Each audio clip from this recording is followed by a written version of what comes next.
మన ప్రభు అయిన యేసుక్రీస్తు నామంలో అనుదిన దైవ కృపా కార్యక్రమం ద్వారా ఈ దినం దేవుని మాటలు వింటున్న మీ అందరికీ హృదయపూర్వక వందనాలు తెలియచేస్తూ ఉన్నాం. నిశ్చయంగా ఆయన ఉన్నతమైన కృప మీకు సమృద్ధిగా తోడయుండును గాక. ఆమేన్. పరిశుద్ధ గ్రంథంలో సంఖ్యాకాండము 24వ అధ్యాయం మొదటి వాక్యంలో ఈ రీతిగా రాయబడి ఉంది. ఇశ్రాయేలీలను దీవించుట యెహోవా దృష్టికి మంచిదని బిలాము తెలుసుకొనెను. Praise the lord. ఇశ్రాయేలీలు దీవించబడడానికి యెహోవా దృష్టికి అర్హత పొందుకున్న వారిగా మనకు కనబడుతూ ఉన్నారు. ఇశ్రాయేలీలు వారి అవిధేయత వల్ల ఐగుప్తు దేశంలో బానిసలై వెట్టి చాకిరీ చేశారు. వారి బ్రతుకుల మీద వారికే అసహ్యం కలిగింది. అప్పుడు దేవునికి మొర్రపెట్టారు. వారి మొర్రను విన్న దేవుడు వారిని ఆ బానిసత్వపు బ్రతుకుల్లోంచి గొర్రెపిల్ల రక్తం ద్వారా విడిపించాడు. వాళ్ళు తమ సొంత దేశానికి వస్తూ ఉన్నప్పుడు మార్గమధ్యంలో మోయాబు దేశంలో నుండి వాళ్ళు వెళ్ళవలసి వచ్చింది. అయితే కొన్ని సందర్భాలు గతంలో జరగడం వల్ల మోయాబీలకు ఇశ్రాయేలీలంటే మహాభయం. ఆ రోజుల్లో బాలాకు రాజు మోయాబీయుల్ని పరిపాలిస్తూ ఉన్నాడు. ఇశ్రాయేలీలను తమ దేశంలో నుండి వెళ్ళవద్దు అని పేచిపెట్టాడు. కానీ ఇశ్రాయేలీలు వారి దేశంలో నుంచి వెళ్ళవలసి వచ్చింది. అప్పుడు ఆ బాలాకు రాజు వీళ్లతో యుద్ధం చేయలేక ఒక తప్పుడు మార్గం ఒకటి ఆలోచించాడు. అదేంటంటే ప్రవక్త అయిన బిలాము ద్వారా ఇశ్రాయేలీలను శపించాలని ఆలోచన చేశాడు. ఆ రోజుల్లో శాపాలు పెట్టడంలో గొప్ప ప్రసిద్ధి చెందాడు ఈ బిలాము ప్రవక్త. ఈ బిలాము ప్రవక్తకి కొంత డబ్బిచ్చి ఆ ప్రవక్తను పిలిపించుకున్నాడు ఈ బాలాకు రాజు. ఈ వచ్చిన ప్రవక్త కొండ మీదకి వెళ్ళి తను చేయవలసిన మంత్రతంత్రాలన్నిటినీ చేశాడు. వాటన్నిటినీ ముగించుకుని వచ్చి ఇశ్రాయేలీలను శపించాలని నోరు తెరిచాడు. కానీ ఆ శాపాలకు బదులుగా అన్ని ఆశీర్వాదాలే ఆ ప్రవక్త నోట వస్తూ ఉన్నాయి. డబ్బిచ్చి ప్రవక్తను పిలిపించుకున్న ఈ రాజుకు మతిపోయింది. ఎందుకు ఇలా చేస్తున్నావు? నేను చెప్పిందేంటి, నువ్వు చేసేదేంటి అని బాలాకు రాజు బిలాము ప్రవక్తను అడిగాడు.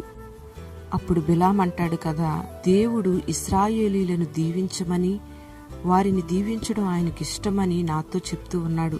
నా నోట శాపాలు రావడం లేదు, ఆశీర్వచనాలే వస్తూ ఉన్నాయి అని రాజుకు విన్నవించుకున్నాడు.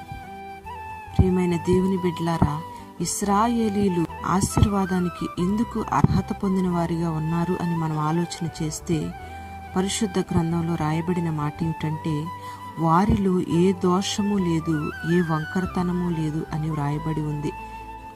ఈ లోకంలో అనేక మంది మేము దేవుని ప్రజలము అని చెప్పుకుంటారు, కానీ వారు నడిపించబడే మార్గాలన్నీ కూడా వంకరగానే కనబడుతూ ఉంటాయి, దోషంతో నిండినవిగానే కనబడుతూ ఉంటాయి. నోటి మాట చేత గాని, కంటి చూపు ద్వారా గాని, తలంపుల ద్వారా గాని ఏ దోషము దేవుని బిడ్డల్లో కనబడకూడదు. లేనివి ఉన్నట్లుగా, ఉన్నవి లేనట్లుగా కల్పించే ఆ వంకరతనం ఉండకూడదు. ఉన్నది ఉన్నట్టే మాట్లాడాలి. అవునంటే అవును, కాదంటే కాదు అని ఉండాలి. ఇంకా వీటికి మించినవన్నీ కూడా సాతాను నుండే పుడతాయి. సాతాను అబద్ధానికి జనకుడు. మనం దేవుని దీవెనలకు అర్హులంగా మార్చబడాలి అంటే మనలో ఏ దోషము, ఏ వంకరతనం కనబడకూడదు.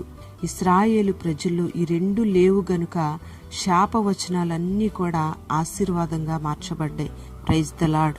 ఇశ్రాయేలీల ప్రజలు పొందుకున్న ఇంకొక అర్హత ఏమిటంటే వారిలో జయధ్వని ఉంది అని పరిశుద్ధ గ్రంథంలో రాయబడి ఉంది. అంటే వారిలో రాజు యొక్క జయధ్వని ఉంది. రాజులు అపజయాల్ని జీర్ణించుకోలేరు, ఎప్పుడు జయాలు పొందుకోవడానికే ప్రయాసపడతారు. ఈ రోజుల్లో కొందరి సాక్ష్యాలను మనం వింటూ ఉంటే మనకు ఆశ్చర్యం కలుగుతూ ఉంటుంది. కొంతమంది దేవుని రక్తము చేత కడగబడి ఆయన సొత్తైన బిడలుగా మార్చబడిన తర్వాత కూడా వారి నోటి వెంట మాట్లాడే మాటలు ఏమిటంటే మేము ఇంకా సినిమాలు తాగుడు మానలేకపోతున్నామండి, అక్రమ సంబంధాలు మానలేకపోతున్నామండి, ఎదగలేకపోతున్నామండి, మందిరానికి వెళ్ళలేకపోతున్నామండి అనే అపజయ ధ్వనులు వారి నోటి వెంట మనకు వినబడుతూ ఉంటాయి. కానీ దేవుని ప్రజల నోట ఈ అపజయ ధ్వనులు వినబడితే ఆశీర్వాదాన్ని పొందుకోలేరు. ఆశీర్వాదానికి అర్హులుగా మార్చబడి వారి మీదికి వస్తున్న శాపమంతా దీవెనకరంగా మార్చబడాలి అని కోరుకుంటే దేవుని బిడ్డల నోట ఎల్లప్పుడూ జయధ్వనులే రావాలి. ఒకప్పుడు మందిరానికి రావాలంటే నాకు ఆసక్తి ఉండేది కాదండి. ఇప్పుడు మందిరం అంటే చాలా ఆసక్తిగా ఉంటున్నాను. దేవునికి ఇవ్వవలసిన దశమ భాగం విషయంలో దొంగగా ఉండేవాణ్ణి. ఇప్పుడు యథార్థంగా దేవుని ఎదుట నడుచుకుంటూ ఉంటున్నాను. ప్రార్థన అంటే మోకాళ్ళు వంగేవి కాదు. ఇప్పుడు గంటలు గంటలు మోకాళ్ళు వంచి ప్రార్థన చేస్తున్నాను. సంఘ సహవాస విషయంలో అటు ఇటు ఊగిసలాడుతూ ఉండేవాణ్ణండి. ఇప్పుడు దేవుని వాక్యం విని సంఘ సహవాసంలో స్థిరపడి ఆత్మీయంగా ఎదుగుతున్నానండి అనే జయధ్వనులు నీ నోట రావాలి. Praise the Lord. ఇలాంటి జయధ్వనులు ఎవరి నోటి వెంట వస్తాయో వాళ్లే ఆశీర్వాదానికి అర్హులుగా మార్చబడతారు. దేవుని దృష్టిలో వారు ఆశీర్వదించబడడానికి అర్హత పొందుకున్న వ్యక్తులుగా ఉంటారు. ప్రియమైన దేవుని బిడ్డ, నీ జీవితంలో ఏ దోషము ఏ వంకరతనము కనబడకుండా నీ నోటి వెంట జయధ్వని ఉన్నట్లయితే ఇశ్రాయేలు ప్రజలను శాపం నుండి తప్పించిన రీతిగా నిన్ను నీ కుటుంబాన్ని ఆ శాపకరమైన అనుభవాల్లోంచి దేవుడు విడుదల కలుగు చేసి ఆశీర్వాదానికి అర్హులుగా మారుస్తాడు. మరి అట్టి కృప నువ్వు పొందుకొందువుగాక. Praise the lord.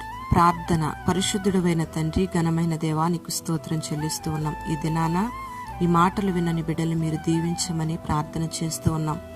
ఇశ్రాయేలు ప్రజలు దీవించబడడానికి నీ దృష్టికి అర్హత పొందుకున్న రీతిగా ఈ మాటలు విన్నని బిడ్డలందరినీ దీవించబడడానికి అర్హులుగా మార్చమని ప్రార్థన చేస్తూ ఉన్నాం. శాపకరమైన అనుభవాలన్నింటినీ మీరు కొట్టివేయండి. నీ బిడ్డల మీదకి వస్తున్న శాపాలు తెగుళ్లన్నీ కూడా అణచివేయబడాలి. ప్రతి శాపకరమైన అనుభవం ఆశీర్వాదకరంగా మార్చబడాలి. అట్టి కృప నీ బిడ్డలందరికీ మీరు దయచేయండి. ఈ దినమంతా నీ సన్నిధి నీ బిడ్డలకు తోడుగా ఉంచి గొప్ప జయధ్వని నీ బిడ్డల నోట ఉంచి ఏ వంకరతనం ఏ దోషము నీ బిడ్డలో కనబడకుండగా యథార్థమైన మార్గాల్లో నీ బిడ్డలు మీరు నడిపించి మహిమ మీరు పొందుకొనమని యేసు పేరట వేడుచున్నాము తండ్రి. ఆమేన్.